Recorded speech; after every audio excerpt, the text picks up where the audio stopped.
Buenos días, queridos estudiantes de octavo básico. Vamos a comenzar con la cápsula de retroalimentación de la ficha número 7, que trata sobre desde las monarquías nacionales hacia las monarquías absolutas. Mi nombre es Marlene Ríos, soy la profesora de Historia, el curso es octavo básico y el objetivo es conocer cuáles son las características, o sea, el objetivo es que ustedes conozcan cuáles son las características del Estado moderno a través de su proceso de formalización. Y como podemos ver en esta primera diapositiva, tenemos la imagen del rey Luis XIV, que es el símbolo del absolutismo en Francia, y también tenemos otra imagen que habla sobre la ascensión de un rey.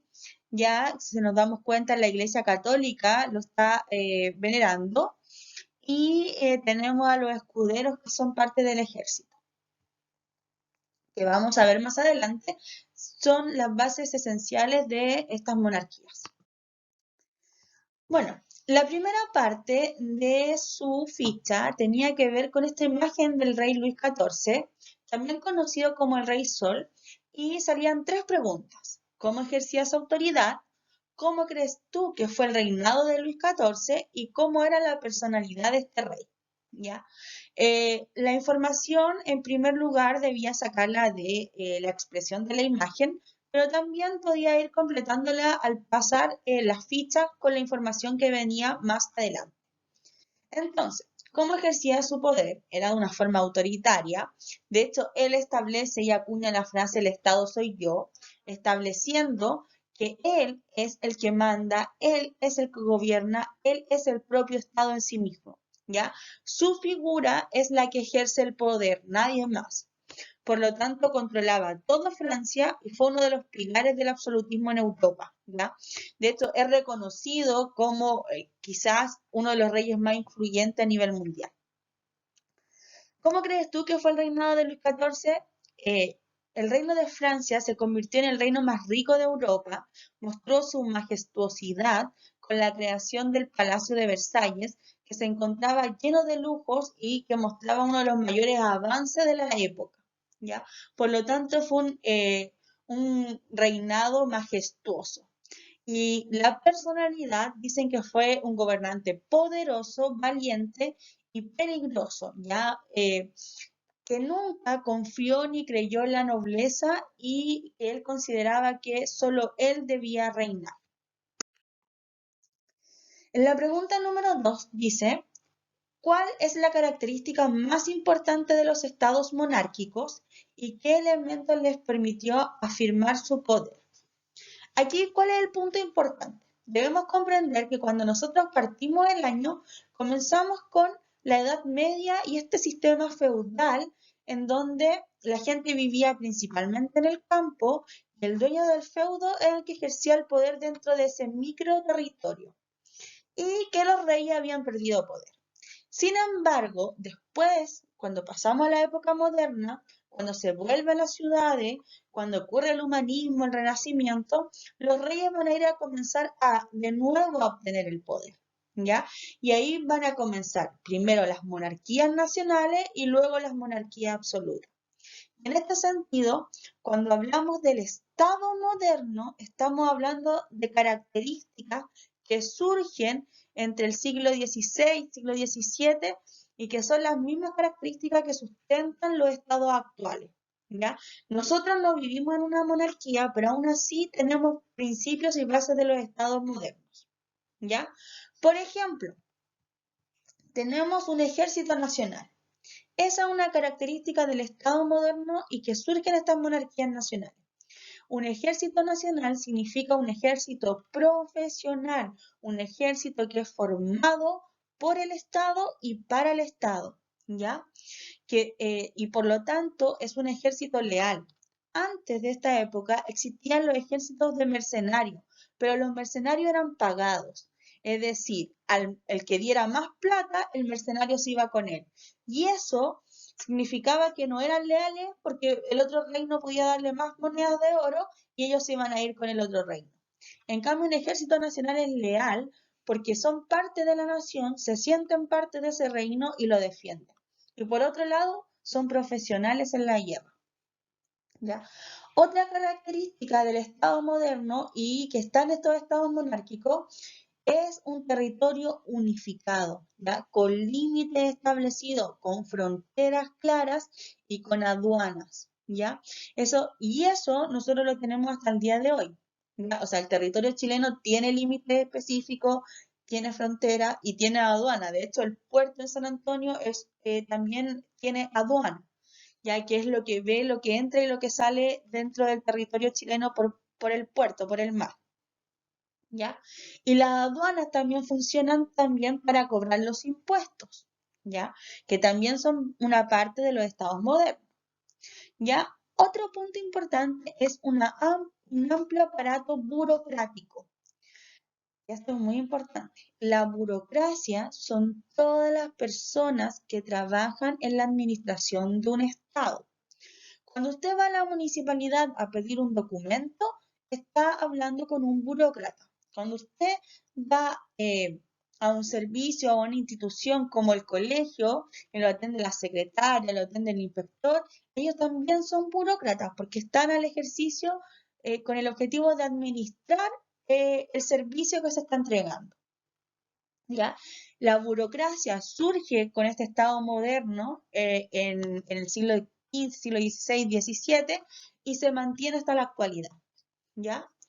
Eh, Se va a generar la unidad del Estado a través principalmente de la lengua y la religión. Actualmente los estados, en su mayoría, no todos, pero en su mayoría son estados laicos, es decir, que no defienden ni dan privilegio a ninguna religión. Pero en la antigüedad la mayoría de los estados se unificaban por principios religiosos, ¿ya? Ya sean católicos o protestantes y claramente por su lengua. Y por último, una de las bases del poder monárquico, ya del poder de los reyes, ya, y esto hay una diferencia entre el poder del rey y el Estado moderno, porque el tema de la unidad por la lengua, la burocracia, el ejército y el territorio son la formación del Estado moderno, ¿ya? Pero el poder del rey es ejercido gracias a la teoría del derecho divino. Y esta consiste en que el poder del rey deriva de Dios. Dios eligió a esa familia real para entregarle el poder. Dios eligió a ese rey y por eso su poder es absoluto, es vitalicio y es hereditario. Es absoluto porque nosotros vamos a ver que va a concentrar todo el poder. Es hereditario porque cuando él muera, el rey muera, va a asumir el cargo su hijo primogénito. Es vitalicio porque dura hasta que el rey muera o hasta que el rey no se sienta capaz de seguir en el poder y le entregue el poder a su hijo primogénito. Luego debían leer un documento que se llama El nacimiento del Estado moderno y debían sacar qué ideas y conceptos llamaron su atención. ¿Ya? Solo nombrarlo. Entonces, por ejemplo, yo tengo las bases del Estado moderno, habla de que de las monarquías nacionales se pasa a la monarquía absoluta, habla de la centralización del poder, del aparato burocrático, de los ejércitos nacionales, de las guerras por la religión y del despotismo ilustrado. ¿Ya? Esas son conceptos que para mí fueron importantes. Ustedes pueden tener los mismos, pueden tener otros, ¿ya? Y se pueden complementar. Luego, debían establecer las etapas del nacimiento del Estado moderno y sus principales características. Yo lo hice de la siguiente forma porque fui tomando todos los siglos que salían en el documento, desde el siglo XIII hasta el siglo XVIII. Y en el siglo XIII se establece que se dan los primeros pasos para las bases del Estado moderno, principalmente porque las personas comenzaron a vivir en las ciudades y le fueron dando más poder a los reyes. En el siglo XIV comenzaron las monarquías autoritarias y nacionales a absorber el poder que poseían los antiguos señores feudales. Es decir, en el siglo XIV el feudalismo está muriendo. En el siglo XV ya están establecidas las monarquías nacionales, aparecen los ejércitos nacionales que ya dijimos que eran estos ejércitos profesionales, leales a su nación, ya surgen las guerras por la religión, principalmente por el avance del protestantismo, ya que los católicos, la Iglesia católica buscaba poder obtener de nuevo esos territorios en base a la guerra. En el siglo XVI es el ascenso de las monarquías absolutas, ¿ya? Y por eso 16 y 17 están como relacionados. Y la clave de la monarquía absoluta es la centralización del poder, de todo el poder, en las manos del rey, ¿ya? Y por lo tanto, la figura del rey va a tener un poder absoluto. Todo lo que se tome, cualquier decisión que se tome dentro del reino de Francia, va a ir de la mano del rey de Francia, ¿ya? Y con este poder absoluto, vitalicio, como dijimos, porque es hasta que él muera o hasta que él decida dejar su poder, y hereditario porque asume el poder su hijo primogénito, varón. ¿Ya? Se van a crear cortes que van a apoyar a los reyes en su trabajo y el sistema burocrático para administrar el Estado moderno. Y en el siglo XVIII surge un proceso que vamos a estudiar más adelante que se llama despotismo ilustrado y que es en base a la fusión del concepto de la monarquía absoluta y el movimiento de la Ilustración. Eran tan malas las condiciones de los súbditos, de las personas que vivían en los reinos y que eran gobernados por este rey, que comenzaron a salir movimientos que buscaban mejorar esas condiciones. Y el movimiento que va a destacar es el movimiento de la Ilustración. No voy a caer en detalles porque lo vamos a ver más adelante, pero lo importante aquí es que los reyes se van a ver obligados a cambiar su metodología para no enfrentar grandes guerras ni violencia. Y por eso van a crear el despotismo ilustrado, que en palabras simples es todo para el pueblo, pero sin el pueblo. Es decir, los reyes van a comenzar a dar mayores beneficios al pueblo, pero el pueblo no va a tener la opción de decidir o elegir qué es lo que quiere. Y por último, tenían que ir leyendo 4 documentos e ir viendo características de los principales reyes de la época. El primer texto es de Luis XIV de Francia, que gobernó entre 1715 y 1774. Y son 4 de las características esenciales que yo saqué del texto. A ustedes le piden 2, por lo tanto, si tiene alguna de estas 2, está bien. ¿Ya? Dice, también conocido como el Rey Sol y reconocido por la frase, el Estado soy yo. Ya lo explicamos. Dice después, jamás confió en un funcionario, por ello siempre tomó todas las decisiones de su gobierno. También lo explicamos. Dice que reguló la vida cultural y artística de los franceses con una rigurosa censura, ¿ya? O sea, todo lo que se publicaba, todo el área artística de Francia pasó por las manos de Luis XIV. Y toda la administración del Estado se ubica dentro del Palacio de Versalles.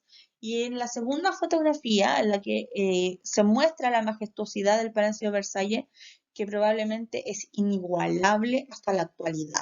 ¿Ya? Es un palacio, pero inmenso, una cantidad de hectáreas que son el parque, o sea, y de cierta forma es como el patio del palacio, que es inmenso, es hermoso. Simbolizó la riqueza y el poder de Francia. ¿Ya? El segundo texto habla de Pedro el Grande de Rusia, que es de 1682 a 1725.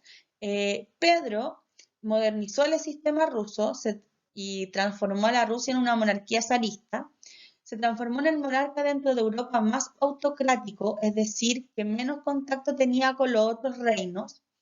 ¿Ya? La autocracia es poder autosustentarse con los recursos que posee su propio Estado.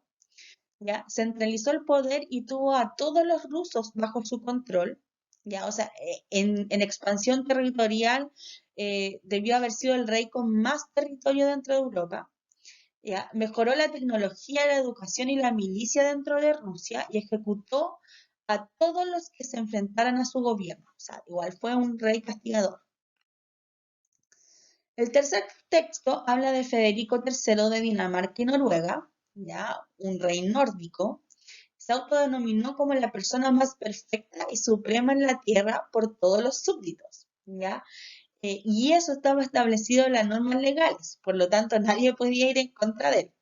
Estaba por encima de todos y también de todas las leyes y por lo mismo abolió, es decir, eliminó cualquier rasgo de la rama legislativa, pues establecía que le quitaba poder.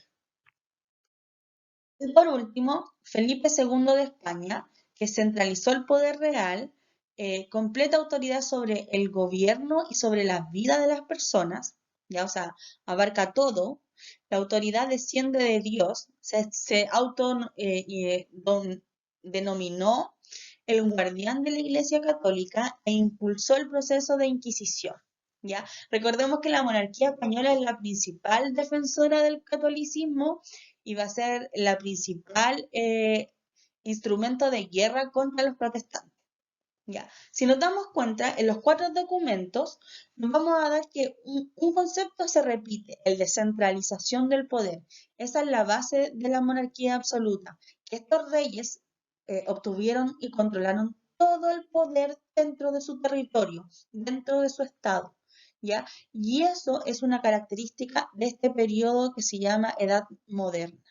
Espero que hayan comprendido, queridos estudiantes, y nos vemos en una próxima cápsula de historia. Adiós.